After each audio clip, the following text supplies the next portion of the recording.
രാവിലെ 10 മണിയോടെ ചെന്നൈ സെയ്താപ്പേട്ടിലെ മെട്രോ ഹോട്ടലിന് നേരെയാണ് ആദ്യം ആക്രമണമുണ്ടായത്.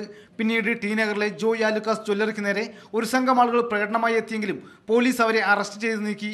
ഉച്ചയ്ക്ക് 2 മണിയോടെ ടി നഗർ ബസ് സ്റ്റാൻഡിന് മുന്നിലെ 2 ശീതളപാനീയ കടകൾ അക്രമികൾ തല്ലി തകർത്തു. 3:30 കോടമ്പാക്കത്തെ മലബാർ ബിരിയാണി സെന്ററിലും അരോമ ഹോട്ടലിലും ആക്രമണമുണ്ടായി. ഞാൻ പെട്ടെന്ന് തിരിഞ്ഞു നോക്കുമ്പോൾ അവരെ കൈമ കുറച്ച് വടിയിലുണ്ടായിരുന്നു. പിന്നെ അവിടുന്ന് കല്ലെടുത്തിട്ട് എറിഞ്ഞ് പിന്നെ കുറച്ച് കസ്റ്റമർ ഉണ്ടായിരുന്നു. പിന്നാടെ ഓടി വളരെ രക്ഷപ്പെട്ട് പിന്നെ എല്ലാം നാശനഷ്ടം വരുത്തിച്ചു. അതേസമയം തന്നെയാണ് തഞ്ചാവൂർ പഴയ ബസ് സ്റ്റാൻഡ് പരിസരത്തെ 3 കടകളും ആക്രമിക്കപ്പെട്ടത്. വടപളനിയിലെ കേരള ചിപ്സ് അടക്കമുള്ള സ്ഥാപനങ്ങളെ ചിലർ നിർബന്ധപൂർവ്വം അടപ്പിച്ചു. പോലീസിന്റെ ഭാഗത്തു നിന്ന് കാര്യമായ മുൻകരുതലൊന്നും ഇല്ലാത്തതിനാൽ ഇനിയും തങ്ങളുടെ സ്ഥാപനങ്ങൾ ആക്രമണത്തിന് ഇരയാകുമോ എന്ന ഭയം മലയാളികൾക്കുണ്ട്. മലയാളി അസോസിയേഷൻ പ്രസിഡന്റ് നന്ദഗോവിന്ദിനോട് 1-2 ദിവസത്തേക്ക് മലയാളി ക്ലബ്ബ് പോലുള്ള സ്ഥാപനങ്ങൾ അടച്ചിടുന്നതാണ് നല്ലത് എന്നാണ് ചെന്നൈ സിറ്റി പോലീസ് കമ്മീഷൻ ഓഫീസിൽ നിന്ന് ചിലർ ഉപദേശിച്ചത്.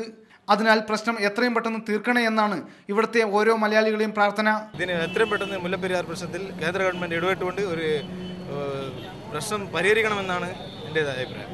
അമൃത ന്യൂസ്, ചെന്നൈ.